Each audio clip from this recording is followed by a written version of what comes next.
तो आज मेरी तो अपनी एक इच्छा थी कि आज देश का प्रधानमंत्री जब लाल किले से बोलेगा तो कम से कम आज वो महंगाई पर, बेरोजगारी पर, शिक्षा पर, स्वास्थ्य पर, महिला अत्याचार पर, भ्रष्टाचार पर कुछ तो बोले। जो अपने पिछले 8 बार के संबोधन था, जितना उनमें फेंका है उसमें से कुछ तो लपेट करके लाते। मुझे कहना नहीं चाहिए, जिस तरीके से प्रधानमंत्री जी ने कहा कि मुझे दुख है, मैं किससे कहूँ।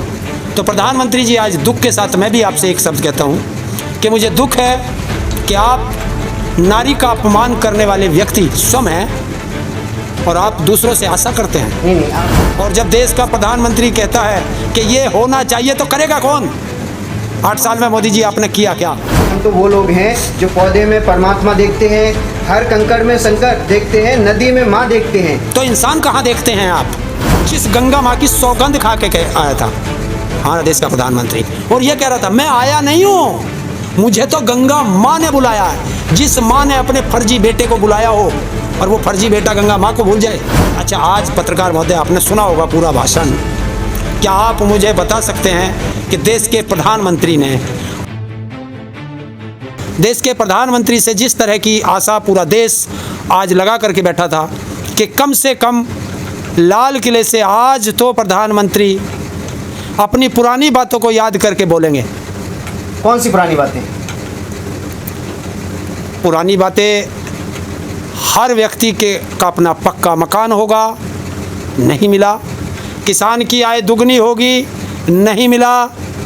तो आज मेरी तो अपनी एक इच्छा थी कि आज देश का प्रधानमंत्री जब लाल किले से बोलेगा तो कम से कम आज वो महंगाई पर, बेरोजगारी पर, शिक्षा पर, स्वास्थ्य पर, महिला अत्याचार पर, भ्रष्टाचार पर कुछ तो बोले।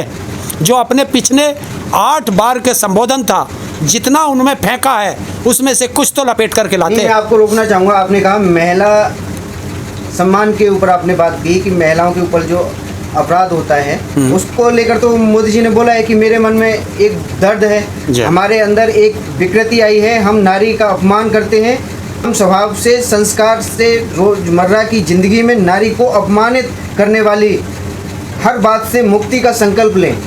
धन्यवाद मोदी जी कि कम से कम आपको करीब 50-55 साल बाद ये बात याद तो आई। मुझे कहना नहीं चाहिए, जिस तरीके से प्रधानमंत्री जी ने कहा कि मुझे दुख है, मैं किससे कहूँ।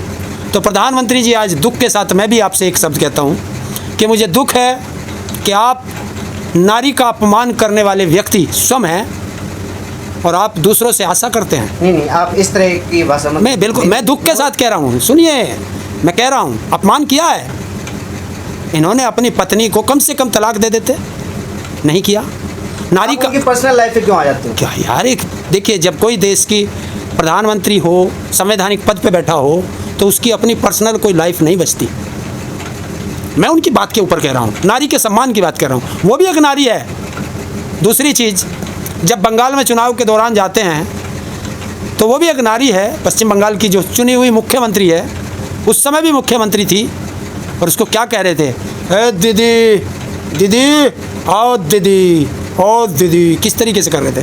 क्या वो नारी का अपमान नहीं था? क्या वो नारी का अपमान नहीं था कि डबल इंजन की सरकार उत्तर प्रदेश में है और हाथरस में एक बेटी का किस तरीके से बलात्कार करके, हत्या करके, और रात को 2 बजे क्या डीजल और पेट्रोल डाल करके उसको जलाया गया? क्या वो नारी का अपमान नहीं है? क्या हाथरस की वो घटना और उन्नाव की वो घटना, सीतापुर की वो घटना, किस किस की घटना बताऊं, नोएडा की ये घटना, कौन सी घटना बताऊं? और इनके अपने नेता जो करते हैं, तो ये नारी का अपमान है। और जब देश का प्रधानमंत्री कहता है कि ये होना चाहिए तो करेगा कौन? 8 साल में मोदी जी आपने किया क्या? नहीं, वो लोगों को जगाना चाहते हैं। उन्होंने कहा कि हमारे अंदर एक विकृति आई है। उस विकृति को दूर कब करोगे? मन में अब 8 साल बाद आपको जानकारी आई है। मन में एक दर्द है, हमारे अंदर एक विकृति आई है, हम नारी का अपमान करते हैं, हम स्वभाव के, संस्कार से रोजमर्रा की जिंदगी में जो लोग रोजमर्रा की जिंदगी में नारी का अपमान करते हैं, तो उसके लिए उन्होंने कहा है कि ये सब नहीं होना चाहिए। करेगा, इसको रोकेगा कौन? संकल्प ले कि नारी का, काय का संकल्प ले? कानून। जब संकल्प 8 साल ले चुके, आपने कितने संकल्प देश में लिए? हर साल तुम जो है संकल्प लेते हो, लाल किले पे खड़े होकर संकल्प ले लेते हो, कहीं रैलियों में खड़े होकर संकल्प ले लेते हो, मन की बात में संकल्प ले लेते हो। वो संकल्प एक भी पूरा किया क्या मोदी जी? देश की जनता पूछ रही है आपसे। नहीं, उन्होंने ये कहा कि हम तो वो लोग हैं जो पौधे में परमात्मा देखते हैं, हर कंकड़ में शंकर देखते हैं, नदी में माँ देखते हैं। तो इंसान कहाँ देखते हैं आप? इंसान कहाँ है आपकी नज़रों में? देवी देवता तो आपकी नज़रों में हैं, अच्छी बात है, होने चाहिए, लेकिन इंसान कहाँ है आपकी नज़रों में? ये नहीं बताया मोदी जी ने। तो इंसान की अहमियत मैं बता देता हूँ कहाँ है। कि इंसान की अहमियत ये है कि इनके नेता गाड़ी चढ़ा करके किसानों को मार देते हैं, महिलाओं का बलात्कार हो जाता है, जो युवा रोजगार मांगता है उस पर लाठी पटक जाती है। तो इंसानों की इनके उसमें कोई जगह नहीं है, ये इन्होंने बता दिया। नहीं बताओ ना, इंसान शब्द का एक भी जिक्र किया हो? देखिए, उन्होंने देवताओं का नाम ले दिया, नदियों का ले दिया, पेड़ों का ले दिया, कंकरों का ले दिया, इंसानों का नाम नहीं है। इंसान को कहाँ देखते हैं प्रधानमंत्री जी? हम भी तो पूछना चाहते हैं। नहीं, उन्होंने अपना स्वभाव बताया कि मैंने यही तो कहा भाई पत्रकार महोदय, मैं यही कह रहा हूँ कि वो उन्होंने अपना जो है कल्चर बता दिया, अपनी सोच बता दी कि मैं इंसान को कुछ मानता ही नहीं। तो आप खुद ही सोचिए कि जो इंसान पौधे में परमात्मा को देखता हो, कंकड़ में शंकर को देखता हो और नदी में माँ को देखता हो, उसका हृदय कितना पवित्र होगा। बिल्कुल, इसकी कल्पना कर। हाँ, कितनी कल्पना करेंगे, कितनी कल्पना करेंगे।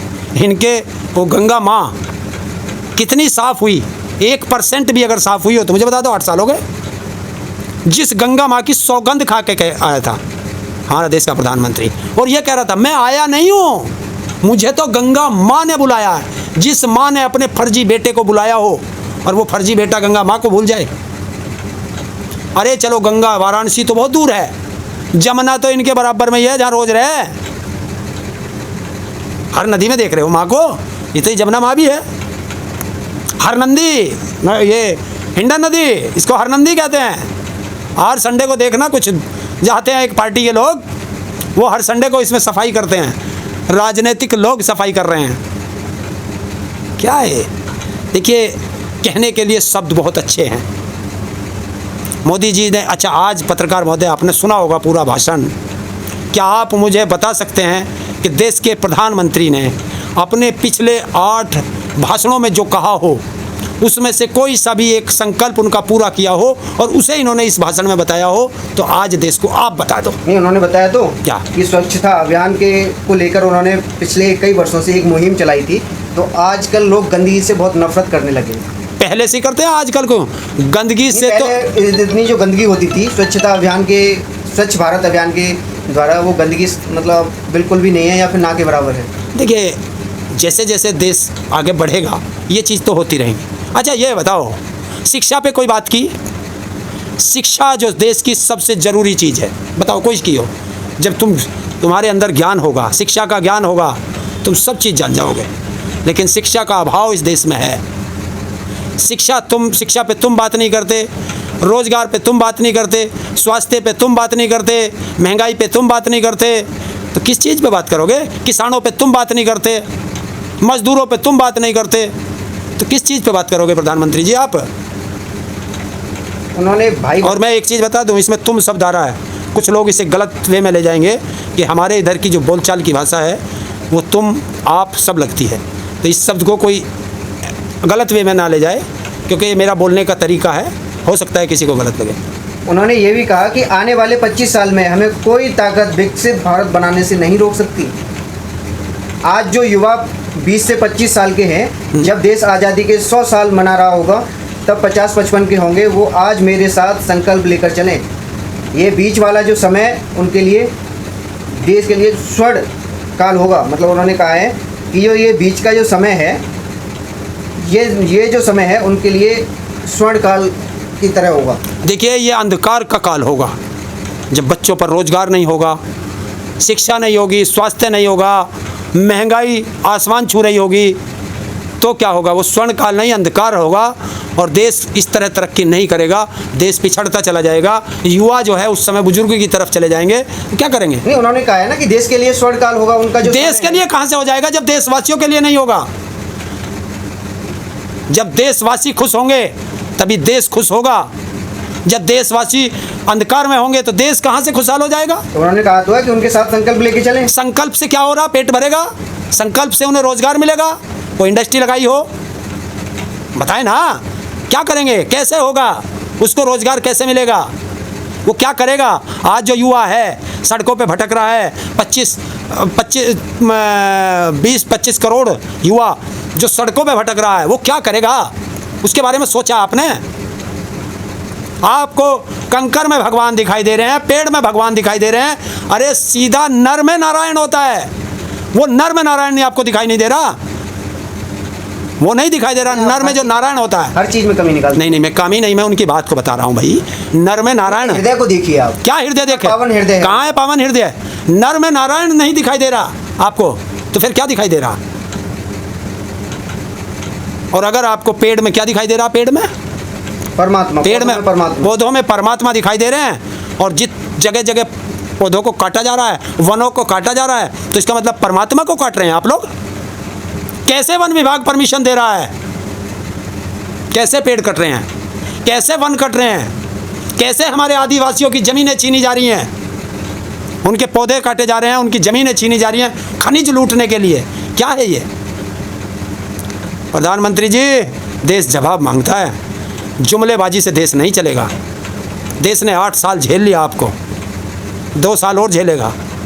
24 में अगर जनता को अकल आ गई तो आपको बदल देगी, और नहीं अकल आई तो फिर मर जाएगी। उन्होंने ये भी कहा कि एकता के रास्ते पे अगर नहीं चलेंगे तो अखंड भारत बनाना मुश्किल होगा। झूठ बोलते हैं प्रधानमंत्री, अखंड भारत बना पाएंगे? झूठ बोलते हैं प्रधानमंत्री जी।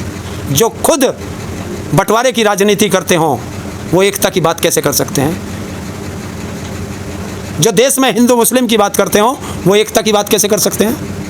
एकता बना के रखेंगे तो बहुत जल्द भारत हाँ, बन जाएगा। ये बातें बहुत अच्छी लगती हैं, प्रैक्टिकल करके दिखाएं मोदी जी, प्रैक्टिकल। नहीं, आप जो बोल रहे हो, मोदी जी ने एक और बात कही कि आज़ादी के समय ना जाने लोग क्या क्या कहते थे, अंग्रेज चले जाएंगे तो देश बिखर जाएगा, उनको पता नहीं था। एक मिनट पत्रकार महोदय, आज़ादी के समय किसने कहा कि अगर अंग्रेज चले गए देश बिखर जाएगा? कुछ लोग कहते थे। कुछ लोग, वे कौन थे? जो अंग्रेजों के पिट्ठू थे, जो अंग्रेजों के दलाल थे, वही लोग कह रहे होंगे। पूरा देश तो अंग्रेजों के खिलाफ लड़ रहा था, तो कौन थे वे? RSS वाले थे। नहीं, आप हर चीज़ में भाई देखो हर चीज़ में नहीं। पत्रकार महोदय, RSS अंग्रेजों के साथ खड़ी थी। भारत छोड़ो आंदोलन का जो वो था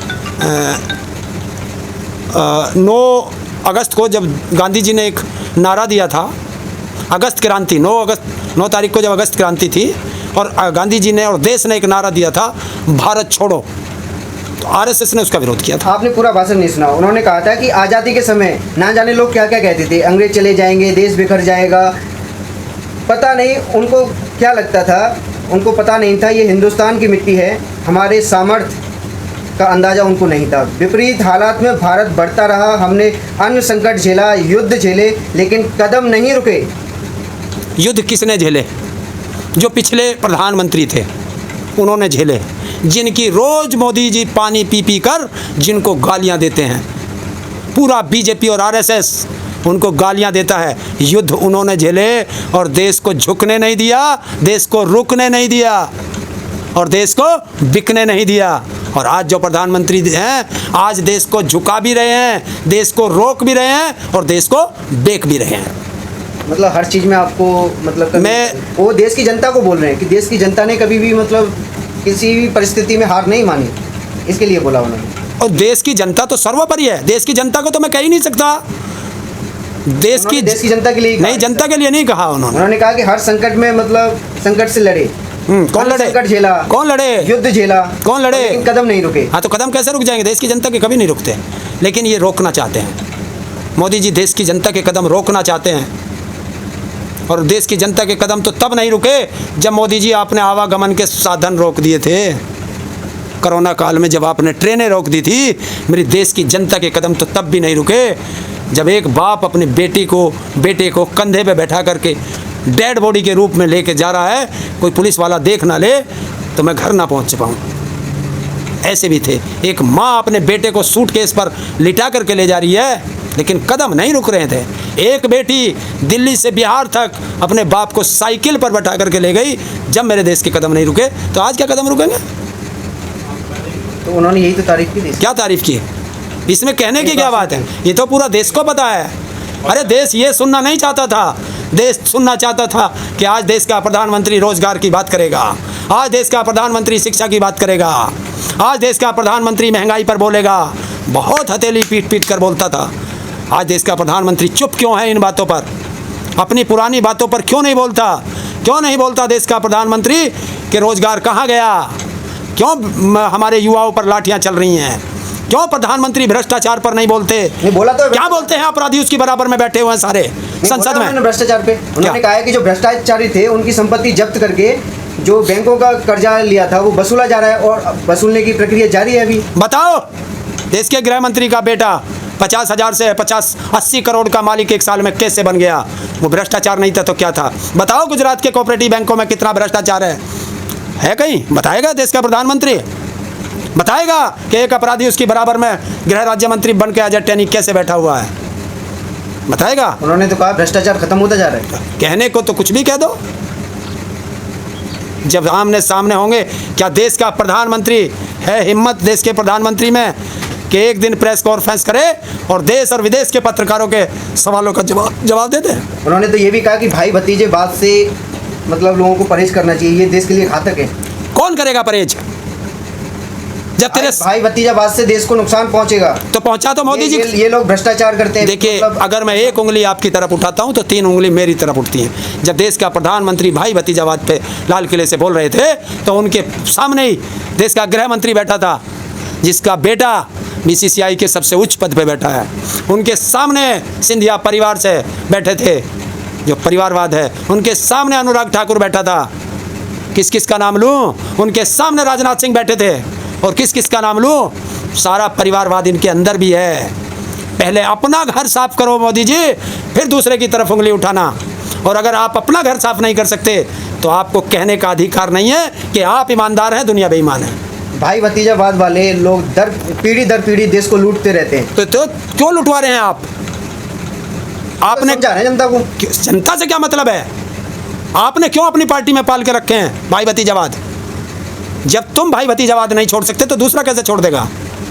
क्या मोदी जी बता सकते हो 10 साल पहले आपके भाइयों की क्या पोजीशन थी और आज आपके भाइयों की क्या पोजीशन है? बता सकते हो? क्या आपका भाई जो है चार्टर्ड प्लेन में बैठ करके और राशन की दुकान का सामान लेने जाता है?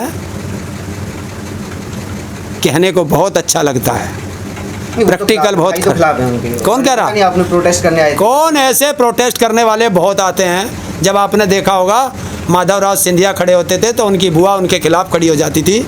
जब उनकी बुआ होती थी तो माधवराव सिंधिया खिलाफ हो जाते थे। परिवार एक ही है। वो दोनों उस पार्टियों में रहे, कांग्रेस में भी रहे और BJP में भी रहे। दोनों हाथों में लड्डू रखते हैं। 80-83 मिनट के उनके भाषण काल में 67 बार तालियों की गूंज उठी। तालियां बजाने वाले होते हैं कौन? किनको बुलाया था? किसानों को बुलाया, आदिवासियों को बुलाया, युवाओं को बुलाया? किसको बुलाया? युवा तो थे। कौन सा युवा थे? BJP वाले? अरे उन्हें बुला लेते जो बेचारे वहाँ से नागपुर से पैदल चल करके आ रहे थे, उन्हें बुलाते। वो भी तो इस देश के नागरिक थे। लखीमपुर खीरी के किसानों को बुला लेते, जिनके परिवार पर ट्रैक्टर गाड़ी वो थार गाड़ी चढ़ा करके इनके सांसद के बेटे ने उनकी हत्या की है, उन्हें बुला लेते। हाथरस वाली बेटी के परिवार को बुला लेते। अरे उसे बुला लेते। मेरे देश में उसका जिक्र नहीं किया होगा कि देश में आज भी कितनी छुआछूत है कि एक मटके से पानी पीने पर हत्या कर दे एक मास्टर।